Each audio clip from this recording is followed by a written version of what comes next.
Budget सत्र के दूसरे चरण का हंगामेदार आगाज। खाड़ी देशों में भारत की विदेश नीति पर हमलावर विपक्ष। कुछ ही देर में लोकसभा में होगी चर्चा। राज्यसभा में बोले विदेश मंत्री एस जयशंकर। कहा तनाव पर भारत की नजर, जरूरतमंदों के संपर्क में है मंत्रालय। दूतावास से छात्रों को मिली मदद। 67,000 भारतीय वापस लौटे। एस जयशंकर ने कहा मिडिल ईस्ट संकट पर भारत गंभीर। खाड़ी में फंसे भारतीयों की सुरक्षा प्राथमिकता। ऊर्जा संकट ना हो इसके लिए सरकार प्रतिबद्ध। पीएम ने कई देशों के राष्ट्राध्यक्षों से बात की। विपक्ष की नारेबाजी पर भड़के किरण रिजिजू ने कहा अविश्वास प्रस्ताव लाने पर पछतावा होगा। कांग्रेस में ना किसी कारण प्रस्ताव लाई। राज्यसभा में मल्लिकार्जुन खड़गे का बयान। खड़गे ने कहा ऊर्जा संकट पर शॉर्ट डिबेट हो। पश्चिम एशिया के तनाव का असर भारत पर। केंद्रीय मंत्री ललन सिंह का विपक्ष ने साधा निशाना। कहा सदन विपक्ष की मर्जी से नहीं चलेगा। सदन लोकतंत्र के नियमों से चलता है। कांग्रेस महासचिव जयराम रमेश ने कहा विदेश मंत्री का बयान पर्याप्त नहीं। मुद्दे पर तुरंत चर्चा की मांग की जानी चाहिए। सरकार की अनसुनी के चलते विपक्ष को वॉकआउट करना पड़ा। राज्यसभा में जेपी नड्डा का विपक्ष पर आरोप। कहा विपक्ष का व्यवहार गैर जिम्मेदाराना। विपक्ष की दिलचस्पी अराजकता पैदा करने में है।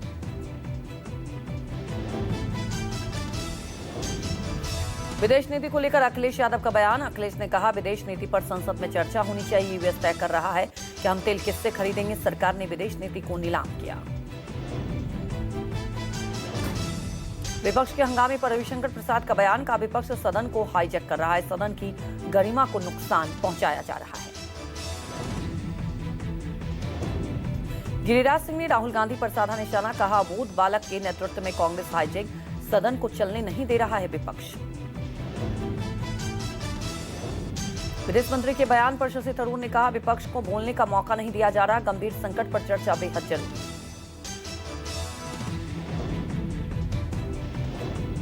राहुल गांधी खड़गे समेत विपक्षी सांसदों ने पश्चिम एशिया संघर्ष के मुद्दे पर किया प्रदर्शन। संसद के मकर द्वार पर किया विरोध प्रदर्शन। पश्चिम एशिया संकट पर तुरंत चर्चा की मांग की। दिल्ली के जंतर मंतर पर पेंशनर्स का करो या मरो का ऐलान। पेंशनर्स ने सरकार के सामने रखी है मांग। 1,000 से बढ़ाकर 7,500 हो मिनिमम पेंशन। आंदोलनकारी पेंशनर्स ने कहा कि जब तक मांगे पूरी नहीं होती तब तक आंदोलन जारी रहेगा। देश भर के करीब 81 लाख पेंशनर्स इस मांग को लेकर लंबे समय से संघर्ष कर रहे हैं। नीतीश कुमार को लेकर सपा ने पोस्टर के जरिए बीजेपी पर साधा निशाना। कहा पहले इस्तेमाल करो फिर बर्बाद करो।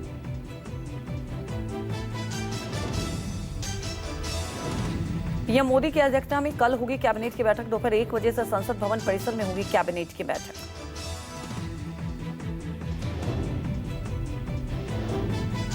आशुतोष ब्रह्मचारी पर जानलेवा हमले मामले में प्रयागराज में दर्ज हुई एफआईआर। चलती ट्रेन में नाक काटने की कोशिश हुई थी। आशुतोष ब्रह्मचारी पर रीवा एक्सप्रेस में हुआ था जानलेवा हमला। सिराथू स्टेशन पर पहुंचने के दौरान हमला हुआ था।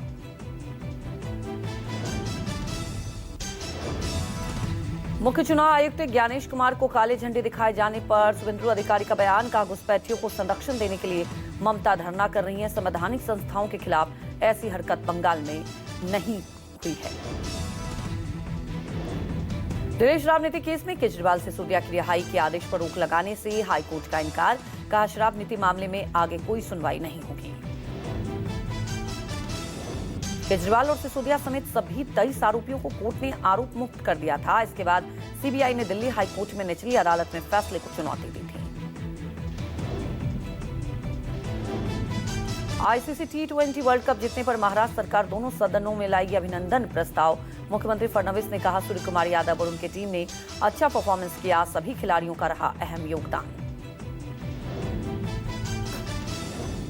कश्मीर के सभी जिलों में सर्दियों की छुट्टियों के बाद फिर से खुले स्कूल। ईरान के सर्वोच्च नेता खामेनी की मौत के दौरान हुई अशांति के बाद सामान्य हुआ माहौल। शिक्षा मंत्री ने शिक्षण संस्थान खोलने की घोषणा की है।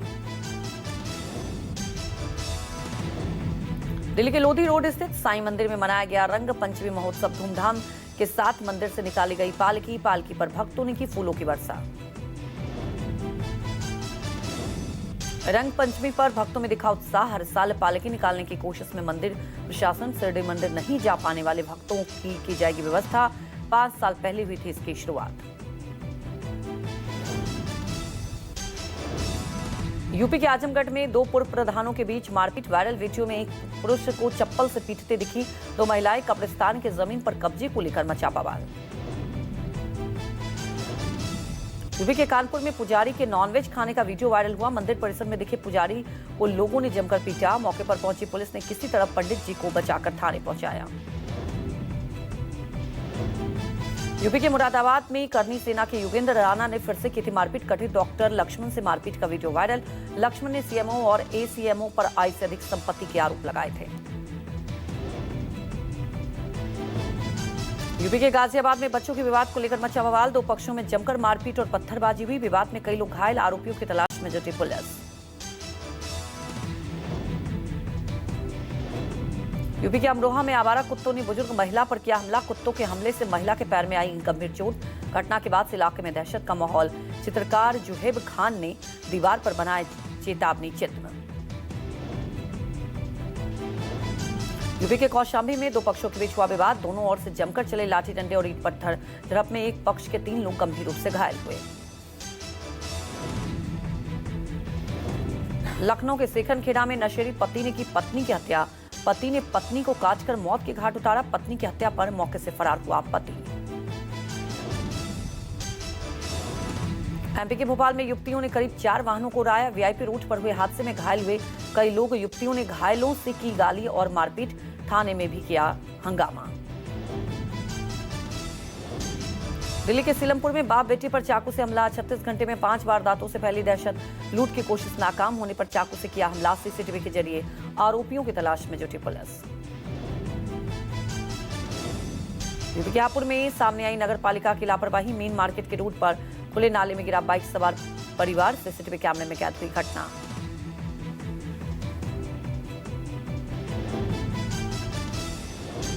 जम्मू कश्मीर के किश्तवाड़ में एनएचएफसी कॉलोनी में लगी आग। आग लगने से क्षतिग्रस्त हुई बिल्डिंग। फायर ब्रिगेड और सीआईएसएफ समेत स्थानीय पुलिस ने आग पर काबू पाया। यूपी के लखीमपुर खीरी दुधवा टाइगर रिजर्व के सामने आया वीडियो। बाज ने सड़क के बीचों बीच अजगर को पकड़ा। सोशल मीडिया पर वीडियो वायरल हुआ। यूपी के बंदायूं के रिसैलू में एक सरकारी स्कूल में बच्चों से सामूहिक रूप से नमाज पढ़वाने का मामला आया सामने। विश्व हिंदू परिषद और बजरंग दल के कार्यकर्ताओं ने स्कूल पहुंचकर विरोध जताया। गुजरात के सूरत में चैट जीपीटी से की गई सुसाइड की प्लानिंग। स्वामी नारायण मंदिर के बाथरूम में 2 छात्राओं का शव मिलने से मचा हड़कंप। दिल्ली के नागलोई में डीटीसी बस और ई रिक्शा की हुई टक्कर। एक शख्स की मौके पर मौत। हादसे में घायल 2 लोगों की हालत गंभीर। नाराज लोगों ने डीटीसी बस में आग लगाई। मिडिल ईस्ट में 10वें दिन भाषण जंग जारी। तेहरान में इजरायली एयर स्ट्राइक से मचा कोहराम। ऑयल रिफाइनरी को उड़ाया। ईरान का भी जोरदार पलटवार। आईडीएफ और यूएस सैन्य ठिकानों को बनाया निशाना। तेल अवीव में इजरायल का जबरदस्त अटैक। आईआरजीसी ने मेन पावर प्लांट पर दागी मिसाइलें। ईरानी हमले में इजरायली एनर्जी हब हुए तबाह। तेल अवीव में ईरान का एयर स्ट्राइक। भारी बमबारी से दहला तेल अवीव। अटैक के बाद इमारतों में लगी आग। तेल रिफाइनरियों पर ईरान ने गिराए बम। तेल अवीव में फिर हमला कर सकता है ईरान। तेल अवीव समेत कई शहरों में बज रहे सायरन। मिसाइल अटैक की नई वेव को लेकर अलर्ट। ईरान ने जासूसी रडार पर किया ड्रोन अटैक। एरबिल में ही माउंट कुराक पर जासूसी रडार पर हमला। पश्चिमी सीमा के पास मौजूद था जासूसी रडार। आईआरजीसी ने सुसाइड ड्रोन अटैक तस्वीर जारी की। ईरान ने इजरायल पर फिर से बोला हमला। तेल अवीव से मिसाइल अटैक से मची तबाही। कई गाड़ियों को नुकसान। अफरा तफरी मची। ईरानी हमले में एक और अमेरिकी सैनिक की मौत। ईरान युद्ध में अब तक 8 अमेरिकी सैनिकों की मौत। 6 मार्च को कुवैत में ईरान ने किया था बड़ा हमला। यूएस इजरायल ने ईरान पर फिर से दागी मिसाइल। ईरान ने यूएस इजरायल के खिलाफ 29वीं लहर जारी की। मिडल ईस्ट में अमेरिकी सैन्य ठिकानों पर हमला। तेल डिपो पर हमलों के बाद जहरीली हवा का खतरा। तेल डिपो पर हमले से ईरान में जहरीला केमिकल फैला। लोगों की जान को बड़े पैमाने पर खतरा।